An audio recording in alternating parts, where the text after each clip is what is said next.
E aí pessoal, tudo bem? Eu sou o Marcos e vamos para mais um C-Drops.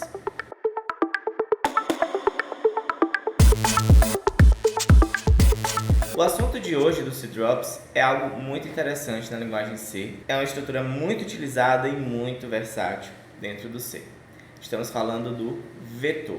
O que chamamos de vetor na linguagem C é o mesmo que chamamos de array em outras linguagens, como Java, JavaScript, Python, C Sharp, entre outras linguagens.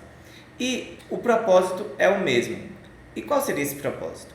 Guardar um conjunto de dados em um intervalo de espaço de memória indexado, tá? Então, por exemplo, se eu tenho um array de nomes no meu Java, então eu tenho do índice 0 até o índice n com vários nomes e eu posso pegar qualquer nome desses a partir do seu índice, a partir da posição que ele está dentro do meu array ou dentro do meu vetor.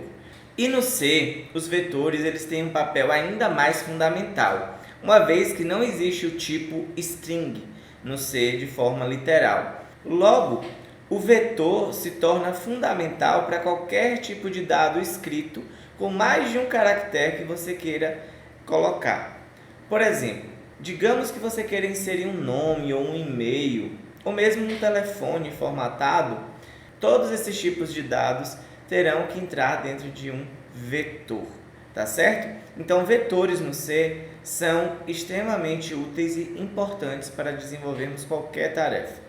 Então, vamos botar a mão na massa para ver como fica o nosso código C trabalhando com vetores? Vamos lá. Então, pessoal, como vocês podem ver, eu já estou aqui no Programs com uma função limpa, pronta para inserir alguns inputs, tá? Primeira coisa, vamos fazer um pequeno exemplo onde eu consigo pegar dados de um usuário e o primeiro dado que eu vou querer pegar é o nome desse usuário, tá? Pausa para café. Então, a primeira coisa que eu vou fazer é criar uma variável do tipo char, que é o tipo caractere, né? E botar aqui nome. E essa minha variável nome, ela vai ter um tamanho máximo permitido, um tamanho máximo de caracteres que eu vou conseguir inserir nesse meu nome. Eu vou colocar 10 caracteres porque eu estou pedindo apenas o primeiro nome. Caso eu precisasse do nome completo, um valor um pouco mais alto seria mais interessante e mais seguro de se utilizar também, tá? Mas, como eu só estou pedindo o primeiro nome, 10 caracteres está de bom tamanho. Aí eu coloco aqui o ponto e vírgula. Antes da gente continuar, algo muito importante de ser dito é o seguinte: o C, existem formas de fazer alocações dinâmicas, mas a gente ainda não entrou nela.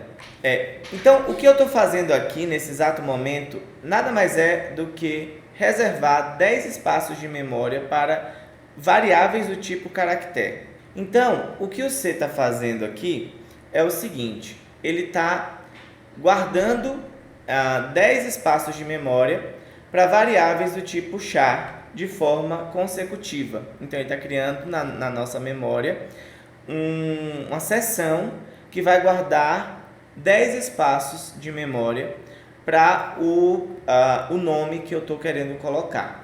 Marcos, mas o que acontece com os espaços que não forem usados? Por exemplo, meu nome é Marcos. Marcos tem 6 letras. Eu reservei 10, então ficam 4 espaços. O que acontece com esses 4 espaços? Nada, eles ficam sendo ocupados, reservados pelo nosso programa, e ninguém pode utilizar esse espaço, nenhum outro programa e nem mesmo o meu programa vai poder utilizar esse espaço extra enquanto essa variável não deixar de existir, tá? Enquanto esse array não deixar de existir. É por isso que a gente geralmente vai preferir utilizar alocação dinâmica no nosso processo de desenvolvimento, mas isso a gente vai aprender um pouco mais pra frente, tá bom? E aí, o que acontece? Eu tenho o nome aqui, né? E aí eu vou fazer o seguinte, eu vou colocar um printf aqui e vou solicitar, né? Insira o seu nome. E eu vou dar um scanf. Lembra que o nosso scanf, para ele conseguir capturar qualquer informação, a gente utiliza %, o símbolo de porcentagem, e uma letra. No caso de strings, o C, apesar de não ter um tipo string padrão, ele tem a notação de string. Então, usando o %S, eu sei que eu vou estar capturando uma string do teclado do meu usuário, tá bom? Então eu coloco aqui, comercial, nome, tá bom? E aí, quando eu rodo, faltou um output para vocês verem o nome, mas eu vou rodar novamente, tá? Digitei Marcos e aí ele pode colocar aqui, por exemplo, printf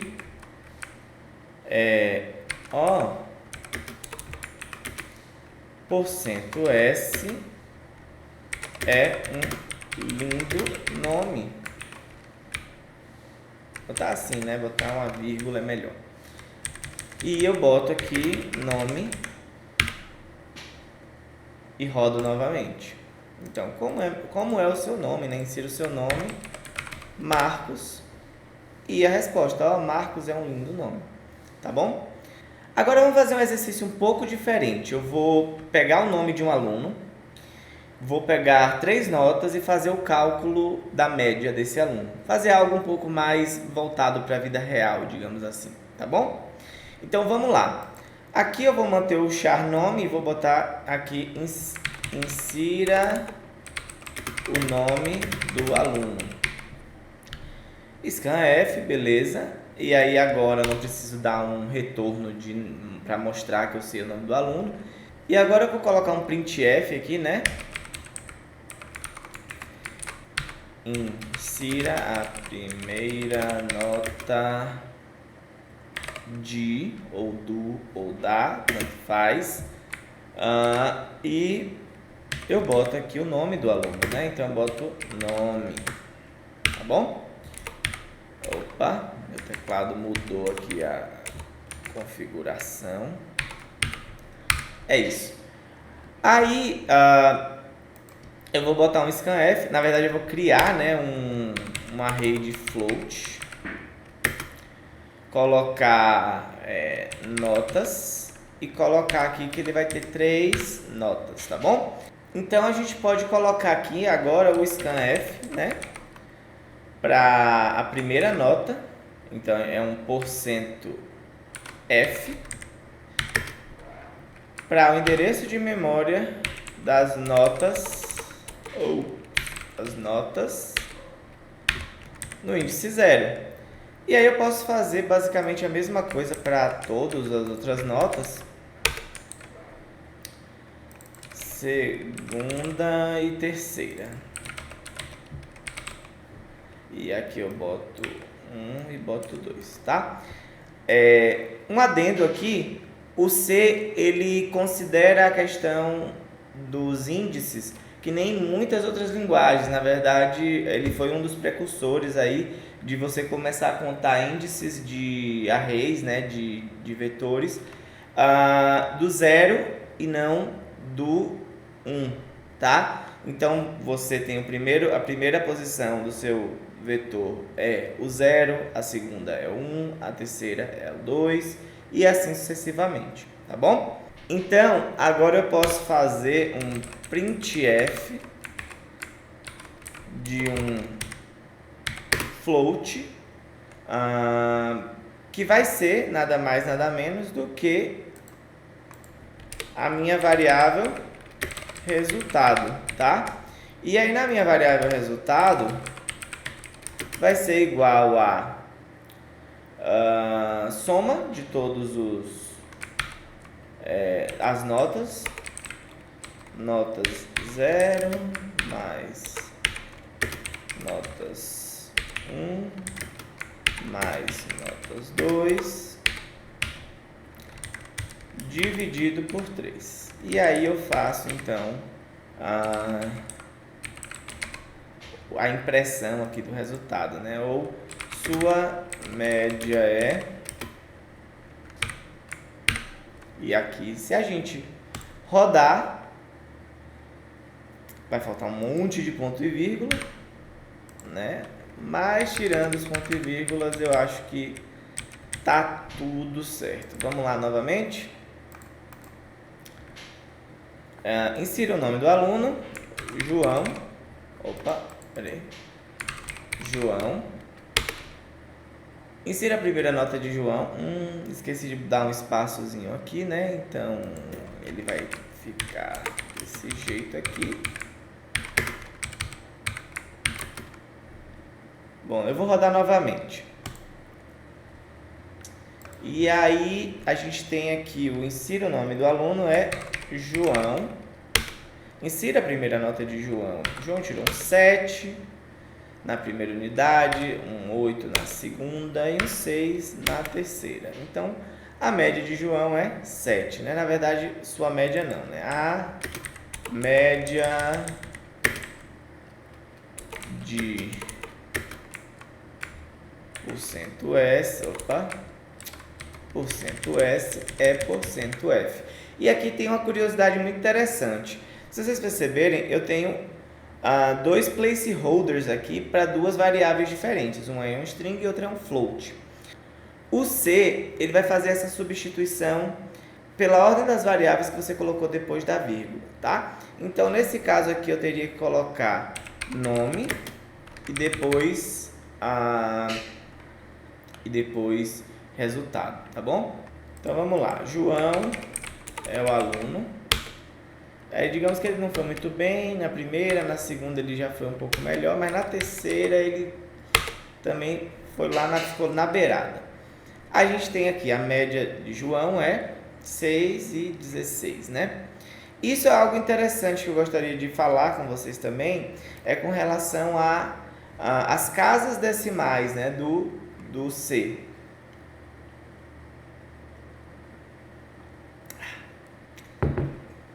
Então, se vocês perceberem, o C, todo float, ele vai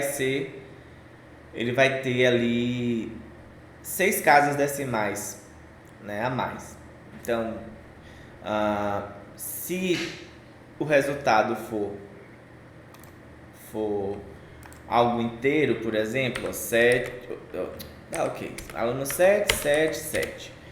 Ele teve, a média do aluno é 7, tá? Só que ele é um número inteiro, só que ainda assim o C ele vai imprimir 6 casas decimais por padrão. Se a gente quiser que isso não aconteça, a gente vai ter que fazer algo assim, ó, vai colocar um ponto, o número de casas decimais que a gente quer, no caso aqui, no meu caso, eu vou querer 2, porque fica interessante, mas se você quiser, pode colocar 1, pode colocar 3, o tanto que ficar melhor para vocês. E se a gente rodar novamente, a gente bota o nome do nosso aluno aqui e você pode ver que agora só ele corta na segunda casa decimal. Recapitulando, basta colocar um ponto 2 depois do porcento e antes do F. Ou ponto 3 ou ponto 1, tanto faz, depende da forma que você quer formatar aquela sua saída, tá bom? Bom, pessoal, eu acredito que por hoje é isso, né? Acredito que foi um vídeo bem interessante aí sobre vetores em C. Semana que vem tem mais, a gente vai falar sobre matrizes ou vetores multidimensionais, né? E espero vocês na próxima. Aqui embaixo estão minhas redes sociais e não esquece de curtir, comentar, ativa o sininho também para não perder novidades e compartilha com aquele amigo seu que está entrando na área ou aquele amigo seu que já está na área, mas não tem um conhecimento sobre essa linguagem tão legal, tá bom? Vejo vocês na próxima, até mais!